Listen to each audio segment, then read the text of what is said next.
우리가 어젯밤에도 마셨을 진로 소주, 초록색 병에 두꺼비가 그려진 그 술 있잖아요. 이 브랜드를 90년간 지켜온 진로 가문이 있었습니다.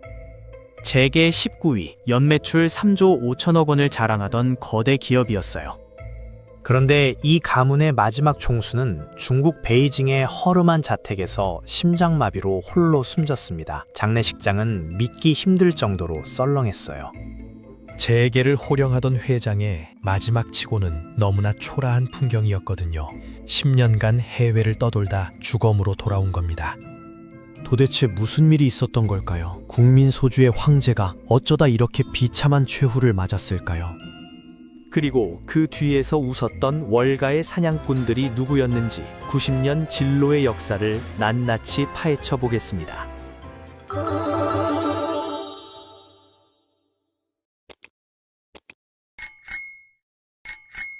이 이야기는 1924년 평안남도의 작은 양조장에서 시작됩니다.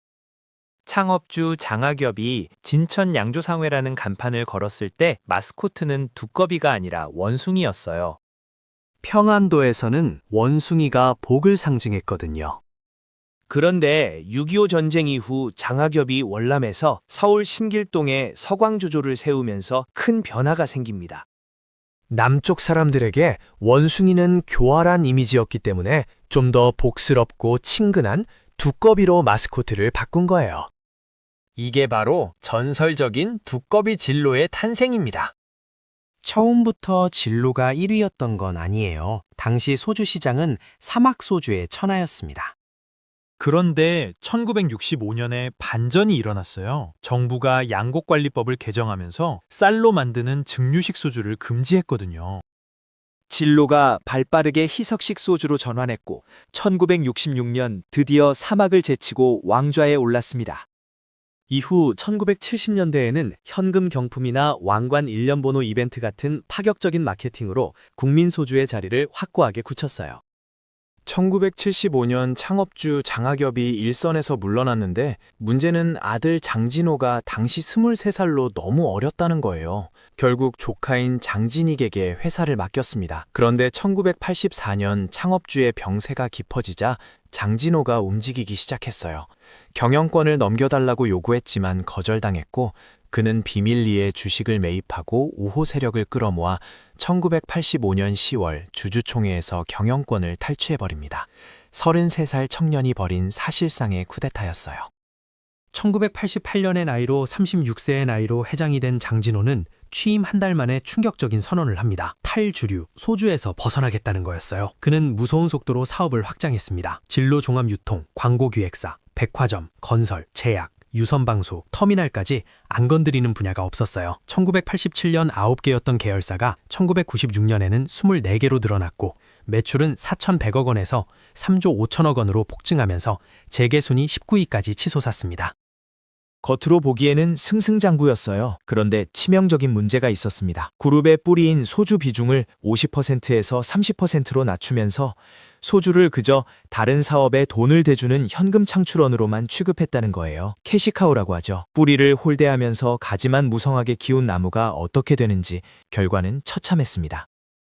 1997년 초 진로의 상태는 심각했어요. 자기 자본 비율은 고작 4.3%에 불과했고 부채는 3,700억 원에 달했습니다. 24개 계열사 중 절반 이상이 적자에 허덕였어요. 살아남으려고 계열사들을 매각하려 했지만 IMF로 꽁꽁 얼어붙은 경기에 아무도 선뜻 사려는 사람이 없었습니다. 정부가 부도방지 협약을 적용해서 숨통을 틔워주려 했는데 제2금융권이 경쟁적으로 어음을 돌려 돈을 회수해가면서 허점이 드러나고 말았어요. 1997년 4월 21일 단 213억 원의 어음과 83억 원의 수표를 결제하지 못하면서 창업 73년 만에 진로그룹은 공식 부도 처리됐습니다. 300억 원도 안 되는 돈 때문에 3조 원짜리 그룹이 무너진 거예요. 그런데 비극 속에서 기적 같은 일이 벌어집니다. 그룹은 망해가는데 소주만큼은 죽지 않았거든요. 화해 상태에 있던 1998년 10월, 진로는 전설적인 제품을 세상에 내놓습니다. 바로 참이슬이에요. 도수를 23도로 낮추고 대나무숯 여과공법을 사용한 참이슬은 폭발적인 반응을 얻었습니다. 출시 2년 만에 시장 점유율 50%를 돌파하면서 소주 시장을 평정했어요. 그룹 본체는 공중분해 직전인데 정작 소주만은 역대급 대박을 터뜨린 기묘한 상황이 벌어진 겁니다. 이때 장진호 회장은 마지막 희망을 품고 글로벌 투자은행 골드만삭스에 컨설팅을 의뢰했어요. 1998년 11월 비밀 유지 조항까지 포함된 계약을 맺고 회사의 모든 내구 정보를 그들에게 넘겨줬습니다. 진로는 그들을 철석같이 믿었어요. 세계 최고의 투자은행이 우리를 살려줄 거라고 생각했거든요. 그런데 골드만삭스는 컨설턴트가 아니라 냉혹한 사냥꾼이었습니다. 내부 정보를 통해 진로의 소주 시장 지배력과 참이슬의 엄청난 성공을 확인한 그들은 결론을 내렸어요. 이 회사는 망한 게 아니라 알짜 우량 기업이다. 골드만삭스의 은밀한 사냥이 시작됐습니다. 1999년 3월 화이의 승인 직후부터 그들은 진로의 채권을 헐값에 사들이기 시작했어요. 액면가의 고작 5%에서 20% 수준이었습니다. 2000년까지 액면가 1조 5천억 원어치의 채권을 단 3천억 원에 쓸어 담았어요. 심지어 비밀 유지 조항을 어겨가면서 진로 홍콩과 진로 제플의 채권까지 싹쓸이했습니다. 진로는 이 사실을 전혀 몰랐어요. 5년 동안 이자만 내고 2003년부터 원금을 상환하기로 한 화해안에 따라 진로는 1조 600억 원 규모의 외자 유치에 성공해서 빚을 갚고 다시 일어서겠다는 장밋빛 꿈에 부풀어 있었거든요. 그런데 2003년 3월 말 외자 유치가 막판에 무산됐습니다. 진로가 원금을 못 갚겠다고 선언하자마자 기다렸다는 듯이 골드만삭스가 법정 관리를 신청했어요. 회생의 문턱에서 믿었던 파트너에게 뒤통수를 맞은 겁니다. 골드만삭스가 신청한 법정 관리는 사실상 진로그룹에 내린 사형 선고나 다름없었어요. 장진호 회장은 그해 9월 결국 구속됩니다. 혐의는 충격적이었어요. 5,500억 원의 사기 대출, 750억 원의 비자금 횡령, 계열사에 대한 6,300억 원 규모의 부당 지원까지 그가 짊어진 죄목은 산더미 같았습니다. 이듬해 징역 2년 6개월에 집행유예 5년을 선고받고 석방됐지만 그가 돌아왔을 때 진로그룹은 이미 갈기갈기 찢겨 공중분해된 상태였어요. 계열사들은 뿔뿔이 흩어진 뒤였습니다. 2005년 10월 하이트 맥주가 3조 4,100억 원이라는 엄청난 금액의 진로를 인수하게 됩니다. 이 거래에서 가장 활짝 웃은 승리자는 누구였을까요? 다름 아닌 골드만삭스였어요. 단 3천억 원에 사들인 채권으로 3조 원이 넘는 회사를 법정 관리에 넘겼고 매각을 통해 10배가 넘는 어마어마한 시세 차익을 남겼습니다. 당시 진로의 국제 변호사였던 피터 고는 폭로했어요. 진로가 골드만삭스를 믿은 게 화근이었다. 그들이 비공개 정보를 이용해 채권을 헐값에 매집하고 법정 관리로 몰아넣었다고요. 법정에서는 합법이라는 판결이 났습니다.